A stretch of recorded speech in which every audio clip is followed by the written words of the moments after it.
London versus Paris, what's the best city to visit? We're going to end the debate today. No, we won't. In this video, we will say, what is the best city for the weather? Paris. What's the cheapest to visit? Paris. All right, best architecture. Paris. Best food. Paris. Best place to have a pint. London. Historical sites. Paris, but I mean, it's pretty relative. What has the best parks? Oh, London. Best one for walking? London. What's the safest? London, but like, they're both safe. Okay, yeah, fair enough. All right, what is the smallest queues during the summer? London. Okay, je ne sais quoi, the best vibe? That would be Paris. There you go. Best shows? London. What one's cleaner? London. What's the best day trips from? Ooh, Paris. And who is the best footballers? Do you really want to talk about that? You're right, let's not get into that. This isn't about keeping score. We're just gonna help you, give you the best information possible to figure out what city is the best for you in your vacation. Hi, I'm Jordan. And my name is Erica, and we are your guides abroad. We are gonna share our famous 3 C's to figure out what's best for you. Cost, clouds, and crowds. Is it famous? That's pretty famous. It's world renowned. So this will help you figure it out. We like to dig into the data on these things so we're not so subjective on this. Yeah. All right. So another big thing, this video is not about moving to either city, it's about visiting these cities. What's the best one for you? And we like to cut right to the chase. So our final answer is London. Or Paris. All right, so we lived in London for 6 years. So we love London, but we also love doing these weekend trips to Paris. Yes. Right? But when you're coming for let's say it's your first time to Europe, London's a great introductory place to visit, right? You go on land in Heathrow, explore London. It's a great way to like get used to like European culture before you actually head to the continent. Yeah. All right, so it's great. What a lot of people love to say though is try to do them both. It sounds like a cop-out, but you can do 3 days in London and 3 days in Paris, and they're connected by the Eurostar, so it's pretty easy to get between the two and pretty cost-effective also. Sure we have a is. video up above on Eurostar, and then we also too, if you want to jump into it, we have a big video guide, super simple guides to Paris and London. We have links down below, and we're putting them up above also for those. If you find someone who is passionate, who is like, no, this one is better, no, this one is better, it's probably just based on their experience, right? They might just feel at home more in one place, like we feel more at home in London. Yeah. Or they may have just had like a weird, good or bad trip. Exactly. So we're going to get now into the details, into the data, figure out what's right for you so you can make a good objective opinion on it, or subjective, whatever works for you. And also too, we got a few more free resources for you. We have 1-day guides for both cities. Yes. So this is a good way to figure out, like, look at these guides, these itinerary days, and see what one speaks to you, speaks to your heart, figure out what city you want to go to more than the other. And they're free, so click down below. These are our guides that we give to our friends and family when they come and visit to get them out and get them exploring. And you can find those guides on our website at yourguidesabroad.com. Let's get into this. Who is Paris best for? Francophiles. That's not helpful. All right. Romantics, artists, revolutionaries, foodies, cafe sitters, people watchers. I mean, those are good, right? People who really enjoy big city. Yes. All right, who is London best for? Anglophiles. That also is not helpful at all. I see where you're going.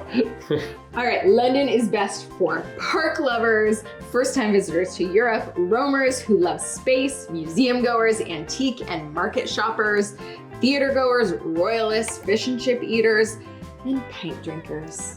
I love a good pint. But like really both cities, and this is why it's really hard to choose and probably why you're having a hard time choosing, because both cities are great for families, historians, walkers, a multicultural experience, and fashionistas. They're both the most popular places to visit in Europe during the summer. I mean, in the top 5 at least. Top 3. Top 3? Yeah. Yeah, no, probably Rome's up there too, huh? It's Rome, Paris, London. Yeah, so that's why we say, like, if you can do both of them, do it, right? Yeah. But if you can't, this video will help you pick. And that's why we're going to dive down into the 3 C's, the famous 3 C's. Starting off with the most important one, cost. Cost. If budget is top of mind for picking what city to go to, Paris is cheaper. Shockingly. It really was for us. I mean, just a smidge. It's about $800 cheaper for a 5-day trip. Those are numbers. We looked at, transportation like around the city, lodging. We're not including airfare.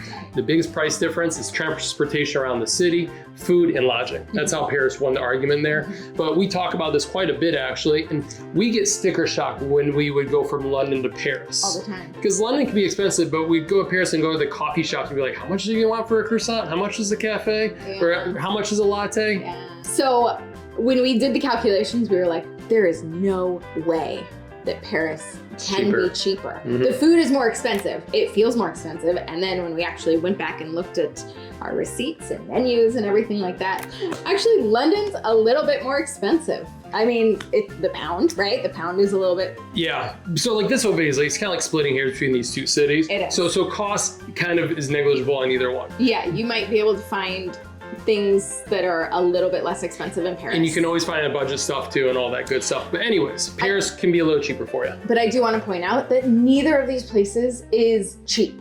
Oh, that's a good point. I do want to, like, it's not that London is expensive and Paris is cheap to visit. They are both very expensive. They're big cities, and big cities going to cost more than if you're out in the countryside. Yes. All right, something that isn't even close on what one's better is, let's talk the next C, clouds. Let's talk weather. London has a higher probability of rain and clouds during the summer than Paris.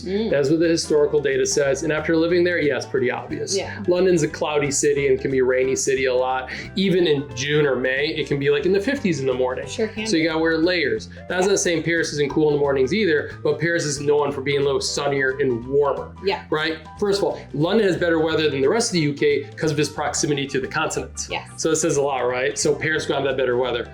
But one big drawback of that is some of the busiest times of the peak season to travel is July and August. It's gonna be a lot hotter in Paris. That's true. Right? A lot hotter. Now, London also has been getting hot during those months, but Paris, you can get those big heat waves on the continent.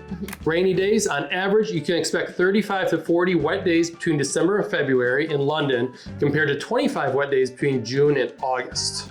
Rainy days now compared to Paris, on average, you can expect 25 to 27 wet days between December and February in Paris, compared to 21 wet days between June and August. So it's a little drier in Paris. It's a little drier in Paris, and you're gonna have a better summer in Paris. So that helps. Unless you love the rain in the summer. It is, yeah. No, you get a nice trench coat on during, in London. Get a Burberry trench coat and walk around. Pretty nice. The last C, crowds. All right, so you're on your summer vacation. You want quiet. You want solitude. What city do you go to? Yeah, good luck. You're not going to get it. These are big metropolitan areas. Yeah. We're talking millions of people. I think London's over 9 million people. But I gotta admit, like, they're both well designed. For sure. I mean, amazing architecture, great for walking around. That's what we said in the beginning, right? But like, for us, London feels less crowded. It does. Maybe because like, there's so many sights to see around all the boroughs that like you spread out a little bit more. There's there's more tourist centers, I want to say. Yeah. Anyways, when we're booking things, we never feel like the queues are that bad in London. Right. Right? It doesn't feel too crowded. It doesn't. Now, we talked to a lot of other people and they say Paris feels less crowded. Yeah. Maybe because the parks feel less crowded or something.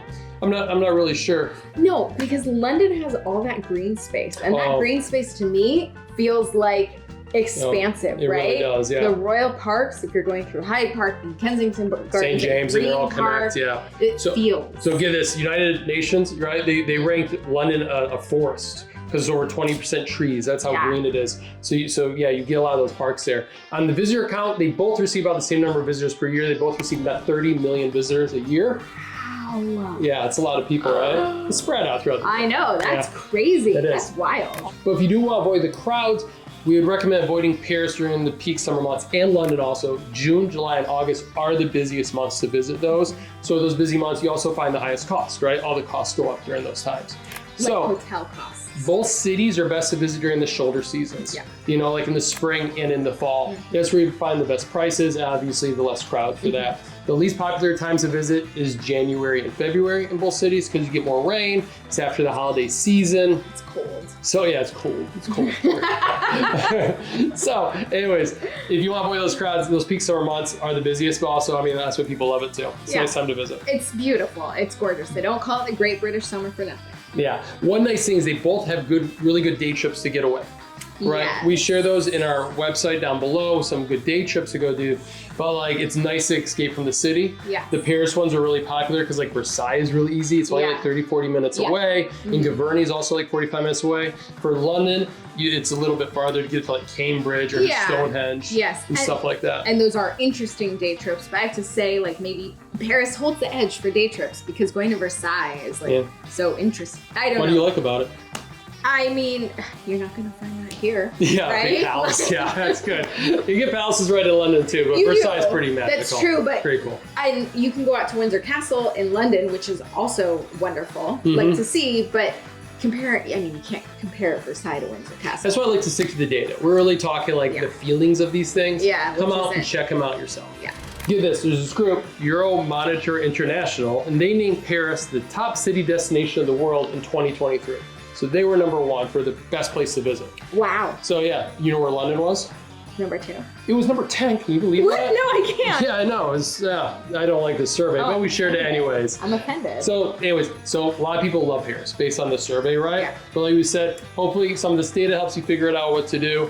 For me, I mean, Paris has a certain vibe to it, right? It's wonderful. It's architecture, it's that cafe culture of sitting out there in front of people watching, having a glass of wine. Yeah. I mean, the history is wonderful too.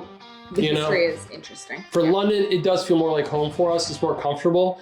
It doesn't have that artsy revolutionary feel. It doesn't. But it has, like, I love going to a pub and having a pint and a Sunday roast. Yes. I love the history because it's so, I know World War II history, I like it a lot. So I like all that history in London, especially this is the classic one. Yeah. And all that stuff. So anyways, those are why I like it. What's your favorite? Oh, putting me on the spot. What's my favorite? So I will say, whenever we get off the train and we land in Paris and we step out, I feel like I've been transported. Oh, really? In a way that I don't feel in London. London, maybe it's because we lived there for so long. Yeah. It feels like, Feels like America, you're saying? No, but it feels a little bit more familiar. Okay. Maybe because I'm so used to it from movies and things like that. I don't know, but in Paris, it feels transported. These are buildings, architecture haven't seen in real life before. It does feel a little more magical. I mean, that's why people probably talk up Paris so much. It's such a romantic city, and it really is. And like I said, the architecture is great. I mean, both cities are wonderful for walking, but Paris is a fun city just to get lost in. You just go out and explore it and stuff like that. Yeah. Where London, we love walking it, but also we're happy to jump in the tube and get from point A to point B. Yes. So anyways, so we can't end this video. We're kind of subjective about what we like and couldn't clearly describe it. Great, you have to check it out yourself. So Erica has a great idea. Watch our 1 day in London itinerary video. I think it's there. It'll be up there, but we'll show it at the end of the video also. And our 48 hours in Paris itinerary, because you don't know until you see it, right? And if you can't be there to experience it and decide what you like. You can watch us experience it and see what looks best to you. That's why we love YouTube for travel channels. Yes. That's why we started this. There's no better thing than to just show these cities. So see what you can experience and love and figure it out for yourself what's best. Absolutely. So, and like we said, we also have free downloads on those itinerary days or one-page printout. So just down below, click it, we'll email it to you, boom. You got one perfect day set in either city to go to. You do. So we try to give you as much valuable information as we can. We hope this video helped figure out what's right for you between London and Paris. Probably didn't. We'll probably see you in both cities. I wouldn't doubt that. Thanks so much for watching. Thank you. Hi, I'm Jordan. And I'm Erica. And Yeah? Yeah. I want to say I am Erica. Okay. There you go. Hi, I'm Jordan. And I am Erica. No, that sounds even more like America. I'm not worried about these comments. You say it. Hi, I'm America. No, say I'm Jordan. Hi, I'm Jordan. And my name is Erica, and we are your guides abroad.